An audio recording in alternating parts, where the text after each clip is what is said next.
देखना 8 फरवरी के बाद जब एक सियासी हुकूमत आती है तो फिर उनके ऊपर क्या क्या लॉबीज यहाँ पे हावी होती हैं। आपको और हमें याद है चंद साल पहले साबका हुकूमत जी। के दौर में जब वो इतना बड़ा मुल्क में शुगर स्कैंडल हुआ था और क्या क्या नाम नहीं आए थे। उसमें एक आध कोई वजीर भी थे। क्या बना उसका?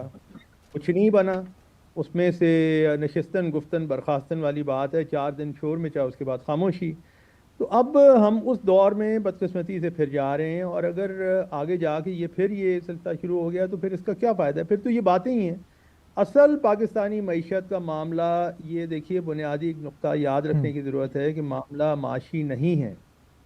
हमें ओके। ये नहीं पता कि हमने ये मुश्किल या ये मसला नहीं है हमारा कि हमें ये नहीं पता कि हमने क्या करना हम्म। है। ये सब जानते हैं। जी। असल मसला हाकिमियत का, हुकूमत का और सियासी है। कौन जी। आके पूरा जोर लगा के वो फैसले करेगा जो कि अरसा दराज से नहीं हुए, जिसके नतीजे में पाकिस्तान की बका, सलामती और बेहतर मुस्तकबिल का रास्ता सामने नज़र आएगा। वो बदकिस्मती से इस वक्त नज़र नहीं आ रहा। आप सियासी अकाबरीन की ये तकरीरें सुन लें, उसमें कैंपेन ट्रेल पे लोग बड़ी बड़ी बातें कर रहे हैं कि जनाब चांद सूरज तोड़ के और सितारे हम्म। तोड़ के हम अवाम की झोली में भर देंगे। कोई ये नहीं बता रहा कि उसके लिए पैसे कहाँ से आएंगे। हम्म। ये इस वक्त एक बहुत बड़ा सवाल है कि भाई आप आखिर ये कोई दरख्तों पे तो नहीं कि आप इलेक्ट होंगे और आपके साथ कोई दरख्त आ जाएंगे लाहौर या कराची से और उनमें पैसे लगे होंगे। ये पैसे आपको कहीं से लेके आने हैं ना, उसके लिए सख्त जी। जी। फैसले करने, मुश्किल फैसले करने। फरहान साहब, मैं ये जानना चाह रहे थे, जैसे आपने बात की है कि एक बोल्ड मेजर्स लेने होंगे, तो अगर कोई गवर्नमेंट इलेक्ट होकर आती है तो उसके बाद कौन से कोई प्रोमिनेंट बोल्ड स्टेप हैं जो उनको फ़ौरन ही लेने चाहिए, कि जो इकोनॉमिक रिवाइवल हो रहा है लास्ट फ्यू मंथ से, तो उसको आगे कंटिन्यू करने के लिए या मजीद फहरिश करने के लिए कौन से ऐसे चंद बोल्ड स्टेप हैं जो आप समझते हैं कि आते ही इलेक्ट गवर्नमेंट को लेने चाहिए? भाई सबसे पहले तो ये है कि ईमानदारी की बात करनी चाहिए जी। कि जी। कोई इकोनॉमिक रिवाइवल ऐसा लंबा चौड़ा नहीं हो रहा जिसकी बातें आजकल की जा रही हैं। जी। बड़े खुश हैं कि जी 2% इकोनॉमिक ग्रोथ जी। की तवक्को है। जी। जी। इससे जी। ज़्यादा तो पाकिस्तान की आबादी बढ़ रही है, तो कौन सा ऐसा कोई आपने तीर मार लिया? और दुनिया में कई हम्म। और ममालिक हैं, सत्ते के ममालिक हैं जिनके ग्रोथ रेट्स बहुत ज़्यादा हैं हमारे से। तो इसलिए सबसे हम्म। पहले तो ये है कि सच बोलना सीखें। दूसरा ये है कि मैं तो उस दिन कायल होना शुरू होऊंगा जब इस मुल्क में कोई बड़े बड़े टैक्स की चोरी करने वाले लोगों के ऊपर हाथ पड़ेगा, और मौसर हाथ पड़ेगा। और उसके नतीजे में एक नई सूरत हाल सामने आएगी जहाँ पे जो आपके अशराफिया जिन्हें कहते हैं या उमरा कहते हैं, उनका ताल्लुक किसी शोबे से भी हो, वो कितने हम्म। बासर भी हों। हम्म। ये हम सिर्फ फिल्मों में देख रहे हैं कि इस खत्ते में फिल्में बनती हैं कि जी वो कस्टम्स की, इनकम टैक्स की चोरी पे रेड्स हो फलां गई। शख्स से उसका हाथ पड़ा, और जनाब वो हीरो साहब जो है, इंस्पेक्टर साहब, वो बीच हम्म। में कूद पड़े और उन्होंने बड़ा काम दिखाया है। हम आम जिंदगी में अभी तक हमने देखा नहीं। तो उस जी। इतना बड़ा जो तजाद है इस सूरत हाल में, उसकी कैसे, यानी उसको कैसे आगे जाके हासिल करेंगे, कैसे नतज निकलेंगे, कैसे आप कोई बेहतर मुस्तकबिल की नवीद पाकिस्तानियों को सुनाएंगे? ऐसे तो नहीं हो सकता ना। तो फरहान साहब, ये जो टैक्स मेजर्स इसकी हम बात ने हमने शुरू में की है, इनके थ्रू आपको लगता नहीं कि जो आप जिन बड़ी बड़ी बिग फिशेस की बात कर रहे हैं उन पे कोई हाथ पड़ेगा, या उनको इस टैक्स नेट में मजीद इंक्लूड करने के कोई मेजर्स इस तरह लिए जा सकते हैं? भाई मैंने आपसे यही अर्ज की कि इस किस्म की बातें तो हमने माजी में भी सुनी हैं, कोई पहली दफा तो बिल्कुल। नहीं सुन रहे। हम्म। आप तारीख देखें, पाकिस्तान की माशी तारीख देखें, ये बातें तो पहले भी हुई हैं। जब काम होगा तो फिर देखेंगे ना। अब तो ट्रू। इस वक्त तो सूरत हाल ये है कि कम से कम मैं इस किस्म की बातें सुन के कायल उस वक्त तक नहीं हो सकता जब तक कि ठोस फैसले सामने ना आए। और अभी इलेक्शन होंगे, इलेक्शन के बाद, और मैं कोई जमहूरी निज़ाम की मुखालफत में बात नहीं कर रहा। जमहूरियत एक अच्छा एक यानी एक रास्ता है और होना चाहिए पाकिस्तान को जमहूरियत, लेकिन वो किस किस्म की जमहूरियत है जहाँ पे आपकी बड़े बड़े लोगों की चोरी चकारी भी चल रही है, मुल्क डूब रहा है, मुल्क को नुकसान हो रहा है, और आप कहते हैं जी जमहूरियत ज़रूर होनी चाहिए? ये कैसी जमहूरियत है? ट्रू। फरहान साहब, I just like to go back to the basics right now, taxation के मामले के ऊपर। अगर आप ज़रा हमारे व्यूअर्स को थोड़ा सा बता सकें कि एक तो बहुत ही बेसिक सा क्वेश्चन है कि why is it even important to file your taxes? And जो नॉन फाइलर फाइलर की हमने शुरू में भी बात की है कि इनमें फाइलर्स को क्या फ़ायदे हैं टैक्स रिटर्न्स फाइल करने के और नॉन फाइलर्स क्या नुकसानात हैं, क्या ज़रा इसके बारे में हमें बता सकते हैं आप?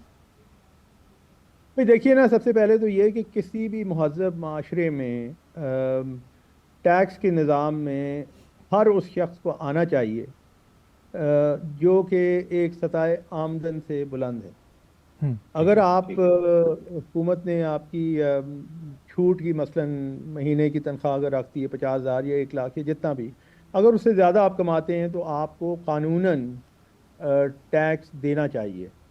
और जिन मुल्कों ने, जिन ममालिक ने हमारे से बहुत ज़्यादा तरक्की की है, वहाँ पे टैक्स की कंप्लायंस ये सारी दुनिया में आप देख लें हमारे से बहुत बेहतर है।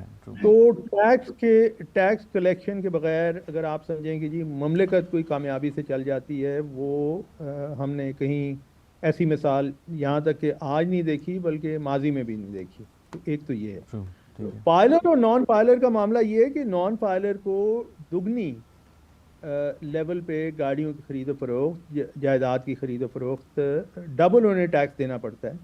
तो फाइलर होने का ये फ़ायदा है कि आप आधे यानी आधे लेवल पे या आधी शरह पे आप टैक्स देते हैं। लेकिन फिर सवाल ये है कि कई लोग उस पर भी खुश हैं कि जी ठीक है, नॉन फाइलर का किस्सा चल रहा है, उसे चल रहा है, हम पैसे देते रहेंगे। तो इसलिए उन्हें पता है कि वो जो चोरी कर रहे हैं, वो जो इजाफी रकम दे रहे हैं उससे कहीं ज़्यादा उन्हें बचत उस चोरी में है। और बदकिस्मती की ममलिकत पाकिस्तान की ये है कि आज तक ऐसे लोगों के ऊपर हाथ नहीं पड़ा। तो जब तक आप हाथ नहीं डालेंगे, आप मुझे बताएं कि पाकिस्तान की माशी सेहत कैसे बेहतर होगी। ट्रू जी। सो आप कहने के एक तरह से इन्फोर्समेंट का भी मसला है कि रूल्स हैं, सब कुछ है, एडवांटेजेस भी हैं, डिसएडवांटेजेस भी हैं, बट ऑब्वियसली उन रूल्स की इन्फोर्समेंट नहीं है। एंड जो नॉन फाइलर्स हैं उनके पास कोई इंसेंटिव ही नहीं है फाइलर बनने का, बिकॉज ऑब्वियसली वो जो जितना कमा रहे हैं उस चोरी के थ्रू, जो आपने कहा, वो इट्स मच हायर देन जो उनको थोड़ा बहुत अमाउंट पे करना पड़ता है एक नॉन फाइलर होने की पेनल्टी के तौर पे। मैं इतनी लंबी फहरिस्त में नहीं जाऊंगा, मैं सिर्फ एक लफ्ज़ इस्तेमाल करूंगा और वो ये है कि नीयत का मसला है। राइट। फरहान साहब, जानना मैं चाह रहा था कि जो लोग टैक्स रिटर्न फाइल करना चाहते हैं या उनको मेरे ख्याल से इतनी अवेयरनेस नहीं है कि किस तरह से करें, तो कोई तरीका आप बता सकते हैं कि इजी तरीका क्या है? And usually have to engage lawyers या लॉयर्स के बगैर भी काम हो सकता है खुद से? देखिए, इसके कई तरीके हैं, लेकिन ये इस चीज़ पे मुनसर है कि आपकी कितनी कमाई है जिस पे आप टैक्स रिटर्न फाइल करना चाहते हैं। अगर तो आप किसी कंपनी में काम करते हैं तो बैक एंड पे हो सकता है कि आपकी सैलरी में से कोई टैक्स की डिडक्शन हो, उसका आप कंपनी से सर्टिफिकेट लें, उसका आपको क्रेडिट मिलेगा। अगर साल में आपकी 15 लाख रुपए तनख्वाह है और 1 लाख रुपए उन्होंने ले लिया आपके, उस पर तो हो सकता है कि वो एट सोर्स जो जो कट की गई हो वहीं पे वो पूरा हो जाए या कुछ थोड़ा सा ज़्यादा देना पड़े। और मैं नहीं मानता कि कोई भी शख्स पढ़ा लिखा बुनियादी तौर पे ग्रेजुएट अगर किसी कंपनी के लिए, बैंक के लिए काम कर रहा है तो उसमें इतनी सख्त नहीं है कि वो ऑनलाइन सिस्टम को इस्तेमाल ना कर सके। ये सब की सब ऐसी लफाजी की बातें, ऐसा ज़िंदगी में होता नहीं। नंबर 1। नंबर 2 ये कि अगर आप बहरहाल ज़्यादा मालदार शख्स हैं तो आप किसी लॉयर को हायर करें, अकाउंटेंट को हायर करें, अपने हिसाब किताब के लिए एक निज़ाम बनाएं और उसके मुताबिक आगे चलें। लेकिन ये पाकिस्तान में किसी को इजाज़त नहीं होनी चाहिए कहने की कि जी निज़ाम बड़ा मुख्तलिफ है, मैं करोड़ रुपए कमाता हूँ लेकिन सॉरी मैं निज़ाम में नहीं आ सकता। इसकी इजाज़त नहीं होनी चाहिए। फिर ऐसी सूरत हाल में, ऐसी शक्ल में, जो कि आज तक बदकिस्मती से नहीं हुआ, ऐसी शख्सियात के लिए सिर्फ और सिर्फ एक ही रास्ता होना चाहिए और वो जेल का रास्ता होना चाहिए। राइट जी। फरहान साहब, इसी बात से मैं कनेक्ट करना चाहता हूँ, वो ये कि ये जो एफबीआर की ये जो रिसेंट एक प्रपोजल गई है उसमें ये भी कहा गया है कि डिजिटल मार्केट्स और जो डिजिटल बिजनेस ऑनलाइन जो इस्टेब्लिश हुए हैं उनको भी टैक्स नेट में लाया जाएगा। तो आई एग्री कि आपको तकरीबन जो साइबर हिस्सात हैं उनको टैक्स नेट में लाना चाहिए, लेकिन एक आईटी इंडस्ट्री जिसको इमरान खान के दौर में भी और ये करंट दौर में भी ये जो केयर टेकर सेटअप है ये काफ़ी पोर्ट्रे कर रहा है, उसको फ्लरिश करवाना चाह रहा है आईटी सेक्टर को। तो जो जिसकी करंट स्टैंडिंग जो अभी $2 बिलियन पर ईयर बनती है, उसको फ्लरिश करने के लिए आई थिंक आपको ये नहीं समझते कि इस थोड़ा बहुत ईज़ देनी चाहिए, बजाय आप फर्दर उन पर बर्डन डालें कि आपके फॉरेन रेमिटेंसेस में ला रहे हैं वो आपके मुल्क में और उसके अंदर इतना पोटेंशियल है कि वो उसको with in year triple down double down कर सकते हैं वो। तो उसके बारे में आपका क्या ख्याल है सर? ये जो आप सवाल कर रहे हैं ये कई लॉबीज़ की तरफ से और मुख्तलिफ लॉबीज़ की तरफ से ये नुक्ता उठाया जाता है कि जनाब हम तो पाकिस्तान के लिए इतना कर रहे हैं और हमें उसका कोई फ़ायदा नहीं होता। ये सब बात की बातें हैं। सबसे पहले तो बात ये है कि जो आपने क़वानीन बनाए आप उन्हें इन्फोर्स तो करना शुरू करें। किसको कितना इंसेंटिव देना है, कौन पाकिस्तान को ज़्यादा फ़ायदा पहुंचा रहा है, किसकी वजह से नुकसान हो रहा है, ये बात की बातें।